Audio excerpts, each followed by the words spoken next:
All right, so you guys have really sent us down a rabbit hole this time with all this Havana Syndrome stuff. Yeah, definitely a lot to unpack here. We've got congressional testimonies, investigative journalism, a government accountability report. Oh, yeah, the whole 9 yards. Is this thing even real? Are we talking about a weapon? Is it mass hysteria? So let's dive in. Sounds good to me. And for anyone who's just joining us for the first time on one of our deep dives, Right.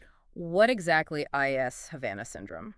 Well, the term itself first popped up around 2016 Okay. when U.S. and Canadian diplomats in Cuba started reporting these really strange health problems, Yeah. talking about things like sudden, intense sounds, followed by chronic headaches, dizziness, even some pretty serious cognitive issues. Wow. Imagine just constantly feeling off balance, unable to focus. I mean, this is debilitating stuff. Yeah, and the Wikipedia article that you sent mentions that this has spread, like, way beyond Cuba. Yeah. There are reports in China, even right here on U.S. soil. It's like this, like, invisible threat that's lurking everywhere. It really is. And I think that uncertainty is what makes it so unnerving. Yeah. I mean, we don't know what causes it. We don't know how widespread it is, or even if it's just like one single phenomenon. Right, and that's where Greg Edgreen's testimony gets really interesting. Yeah. He led the DIA's investigation into these, what they call anomalous health incidents. AHI. Yeah, these AHIs, and he dealt directly with these victims, so this isn't just some theory to him, you know? Right. He was right there on the front lines. Yeah, and what I think is really striking about Ed Green's testimony is the emphasis he puts on the impact that this is having on high-performing individuals. Oh, interesting. He's talking about like the top 5%, 10% of personnel are being targeted by this. So it really raises the stakes quite a bit. Yeah. Because if this is some kind of deliberate attack, Right. it really suggests a very, very specific strategic objective. Yeah. Huh. Okay, so we've got a potential global health mystery. It's impacting our top government personnel. Right. This sounds like we're living in a Tom Clancy novel. Right, but here's the thing. We don't even know if it is an attack. I mean, there's a whole range of possible explanations out there. Yeah. Some are almost laughably outlandish. Okay, like what? Like, for example, there's this 2019 paper out there that blames these sounds on crickets. Crickets. Seriously. Yeah, it sounds ridiculous, right? Uh-huh. But it just highlights how difficult it is to actually pin down a cause for this. Yeah. You know, some experts, like Bartholomew and Below, in their 2023 review, they go so far as to say this is all just mass psychogenic illness. Basically, you know, stress and anxiety manifesting as physical symptoms. Right. They actually accuse the government of fueling a moral panic about this whole thing. So are they saying it's all in people's heads? Well, not necessarily all in their heads. Okay. I think they believe that the symptoms are definitely real, but they're just being misattributed. But then you have, like, you know, Asadi Pui's review from 2022, Yeah. which actually considers a bunch of different possibilities, Okay. including directed energy weapons. Oh, wow. And that's where things start to get really interesting. Right, because now we're not talking about anxiety. Hey, go- We're talking about some kind of weaponized technology that is purposely causing this stuff. Yeah, and that's where things start to get a little bit unsettling. Yeah, well, and, you know, Ed Green actually brings up a historical parallel in his testimony that honestly sent chills down my spine. It's called the Moscow Signal Incident. Yeah, the Moscow Signal. Have you heard of this? Oh, absolutely. Fill me in, because I had never heard of this before I read this stuff. It's a fascinating and pretty disturbing precedent, actually. Okay. So, for decades, during the Cold War, Okay. the Soviets were beaming microwaves at the U.S. Embassy in Moscow. What? Yeah. Hold on, so they were, like, microwaving our diplomats. Why wasn't this, like, bigger news? Yeah. Well, initially, the government just dismissed it Oh, of course they did. as mass hysteria, Right. which, you know, sounds familiar. Yeah. But it wasn't until years later that a congressional investigation actually uncovered some pretty hard evidence. Oh, really? What did they find? So they compared lymphocyte counts, Okay. which is a type of white blood cell that's super important for immune function. Right. And they compared these counts between embassy staff and a control group. Okay. And the differences were pretty significant, Yeah. suggesting that their bodies were reacting to something harmful in their environment. Mm. And to this day, a lot of people believe that those microwaves were the culprit. Okay, so we've got a historical example of a potential energy weapon causing very similar health effects, and a government that, initially tried to downplay the whole thing. Right. That's not reassuring. It's definitely a worrying precedent. Yeah. Especially when you start to consider the testimony of someone like Christo Grozev. Oh, right. Grozev, the Bellingcat investigator. Yeah, exactly. He specializes in, all things Russian intelligence, right? Yeah, he's the guy. And his entire testimony at this hearing is focused on Russia as the potential culprit behind all this. It's laser-focused. Wow. And what makes Grozev's argument so compelling, I think, is that he doesn't just point fingers. Right. He lays out this very methodical case, connecting motive, means, and opportunity. Okay, so let's break it down. All right. What's the motive? So Grozev points to this 2023 statement from Nikolai Patrushev, who is the Secretary of Russia's Security Council. Right. And in this statement, Patrushev boasts about hundreds of employees, quote-unquote, neutralized. It's a very chillingly ambiguous statement. Yeah. But Grozev interprets this as a direct reference to Havana Syndrome. Wow. It's almost like he's bragging about it. It really does sound that way. But even if they wanted to do this, do they even have the means to pull this off? Well, that's where Grozev's investigation gets really fascinating. He uncovered documentary evidence of Russian wave weapon programs. Hold on, wave weapon? What is that? Right. It sounds like something out of Star Trek. Yeah. But he specifically mentions a 2017 award that was given to a GRU Unit 29155 engineer. Okay. For developing a non-lethal acoustic weapon. So this isn't just theoretical technology. They've actually built these things. It seems so. That's terrifying. And to make it even more suspicious, this engineer was later promoted. Oh, wow. Implying some kind of successful covert operation. Huh. And Grozev goes on to tie Unit 29155 to other high-profile incidents, like the Skripal poisoning. Right. And highlights their extensive research into the effects of electromagnetic waves on the brain.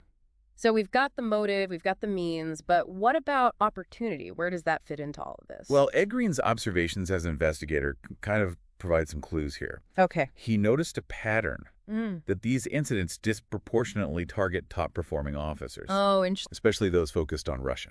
So they're going after people who could pose a threat to Russia. That's what it looks like. Wow. And Ed Green noticed another kind of chilling trend as well. What's that? These incidents often occur in countries that are kind of pivoting away from Moscow and more towards Washington.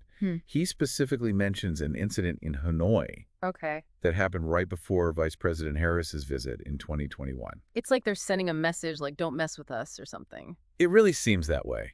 But if all of this evidence is out there, why is the U.S. government seemingly dragging its feet on this? Well, that's where things get even murkier. Okay. You've got a 2022 CIA report that called it unlikely that a foreign power was responsible for the AHIs.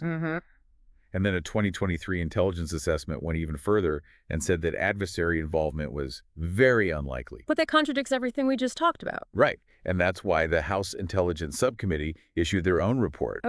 Accusing the ODNI and CIA of a cover-up and faulty methodology. Wow. The subcommittee chairman is convinced that a foreign adversary is behind at least some of the AHIs. So who are we supposed to believe? I know, right? It's like we're stuck in this tug-of-war of information. That's exactly what it feels like. And in the meantime, there are people suffering from these incidents. Yeah. Struggling to get the care that they need. Right, and that's what the GAO report really shines a light on. Is that human impact of this whole mystery. Yeah. It details the challenges that AHI patients face in trying to access care within the military health system. Talking about inconsistent support from different agencies, scheduling difficulties, lack of clear communication. It's heartbreaking. And it even mentions delays in SECT's package approvals. Yeah. Which are crucial for accessing specialized care. Right. So these individuals who have already been through so much are facing even more bureaucratic hurdles just to get the help they need. That's a pretty bleak picture of a system that's just struggling to cope with this complex and evolving situation. Yeah. So it's like a double mystery. Wow. What is causing Havana Syndrome? Right. And why is the government seemingly struggling so much to help the people who are affected by it? Yeah, I think those are the two big questions. It's frustrating. Absolutely. And it seems like the more we learn, the deeper these mysteries get. Yeah, it's a real head-scratcher. Are you kidding? Definitely keeps you thinking. Yeah, it's like we've gone from suspecting crickets to, like, uncovering Cold War-style weapon programs. Yeah. And we're, like, still no closer to a straight answer. That's wild, isn't it? So the GAO report, though, it does highlight the system that seems to be really struggling to cope with this. Yeah. But there is, like, a little glimmer of hope in there. Okay. The report does say that the DoD is taking some steps. Oh, good. To try to improve the situation. What are they doing? So they've established this thing called a care coordination cell. Okay. To, like, streamline the support for people who have been affected by this. That makes sense. And they're also working on an AHI registry to better track and understand these incidents. Okay, so at least they're trying to get a handle on this. Yeah, it's definitely a step in the right direction, but it seems like they have a long way to go still. I think so too, yeah. Like we're stuck in this, like, weird in-between place Right. where we don't even know what we're dealing with, let alone, like, how to fix it. Yeah. Can we take a step back for a second, just, like, think about what all of this means? Sure. Regardless of what the actual cause is. Like, what are the big implications here? Well, I think the implications of Havana Syndrome go way beyond just the immediate health concerns. Okay, so, like, paint me a picture here. Okay, so let's just pretend for a second that at least some of these incidents are the result of a deliberate attack using these directed energy weapons. Okay. So we're talking about a world where invisible beams of energy can target individuals and cause these crazy debilitating effects without leaving any trace. It sounds like something straight out of a sci-fi movie. It does, right. But it's also a very real, very scary threat. Yeah, because we've always known about things like, you know, propaganda, disinformation campaigns. But this is something else entirely. It is. It's like a way to incapacitate and disrupt without firing a single bullet. It's like a whole new era of invisible warfare. Exactly. Where the battlefield is actually the human brain. And the scariest part is we might not even know we're being attacked until it's too late. It's a chilling thought for sure. And it completely changes the landscape of international relations and conflict. Right. If nations have access to this type of weaponized technology and they're willing to use it, what does that mean for diplomacy, for global security? It's a Pandora's box that we might not want to open. Exactly. So what about the ethical implications of this? Oh, that's huge. If we accept that these weapons are real and that they're actually being used, how do we even begin to figure out, like, what the rules of engagement are? How do we hold people accountable for this? Those are questions that the international community needs to start grappling with immediately. Yeah, like yesterday. But before we can even get to that point, we have to figure out if these attacks are even actually happening. Right. And that's where this whole debate gets really, really heated. It's the classic he said, she said kind of thing. Totally. We've got experts and government officials on both sides of the argument. Right. And they all have compelling evidence to support their claims. Exactly. So where does that leave us? I mean, we're just two guys talking into microphones here. Yeah. What are our listeners supposed to do with all of this information? I think that's where you, the listener, come in. Okay. We've presented you with a ton of different perspectives. Yeah. Evidence, historical context. Great. Now it's your turn to weigh the information Okay. and draw your own conclusions. So we're not here to tell people what to think. No, definitely not. We're just trying to give them the tools to think critically and form their own opinions. Exactly, because this isn't just some theoretical debate. Right. This is a real issue. Yeah. That has very real consequences. And potentially some very scary ones. Yeah, absolutely. But you know what? This is all starting to feel a little bit too much like a spy thriller. Yeah, it does get pretty intense. What if we're looking at this all wrong? Oh, interesting. What do you mean? What if we're focusing on the wrong culprit? Okay, I'm listening. What if it's not a government? Oh. What if it's not even, like, an intelligence agency? You're talking about non-state actors. Yeah, what about terrorist organizations? Oh, wow. Criminal syndicates? That's a whole other can of worms. Right. Yeah. Imagine this technology in the wrong hands.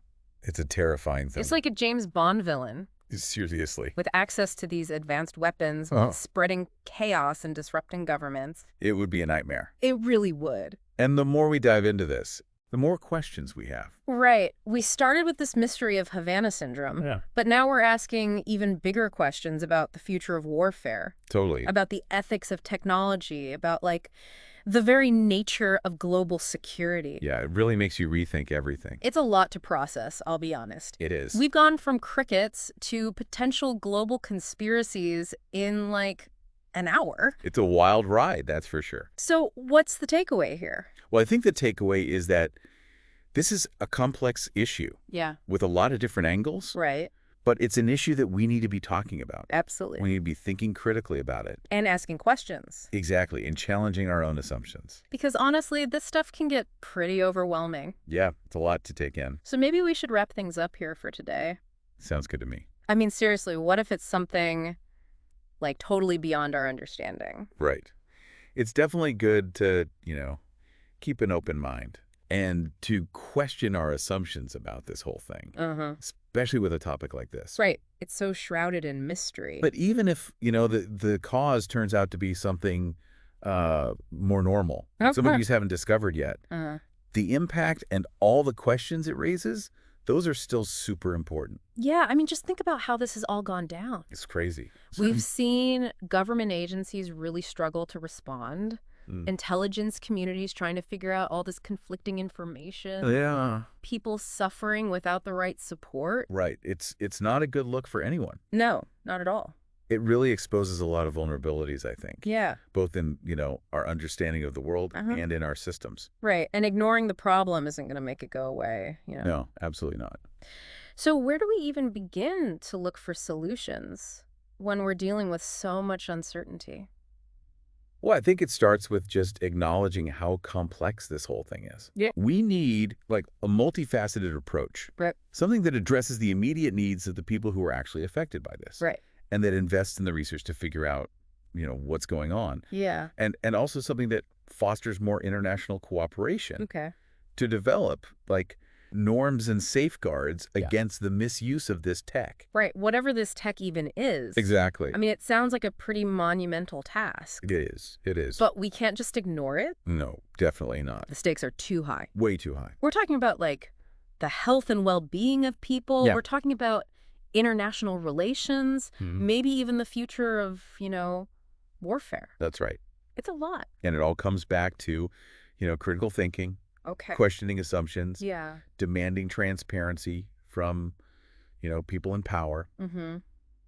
We can't just sit back and accept the stories we're told. Right. We have to actually dig in and, like, figure this stuff out for ourselves. And we can't let all this fear and uncertainty just paralyze us. Right. We have to use it, like, as fuel to drive our curiosity, our determination to, find the truth. Yeah. Well said. So as we wrap up this deep dive, Okay. I want to encourage everyone listening to, keep those minds open. Keep asking those questions. And don't be afraid to, like, use your imagination. Especially with a topic like this. Because honestly, in a world where, technology is changing so fast, anything is possible. Literally anything. And that's what makes these deep dives so exciting, right? Absolutely. Or like explorers. Venturing into the unknown. Trying to figure out what's going on. And sometimes the journey is just as important as the destination. Couldn't have said it better myself. I'm glad you liked it. So, until next time. Okay. Keep exploring, stay curious. And keep diving deep. We'll see you on the next one.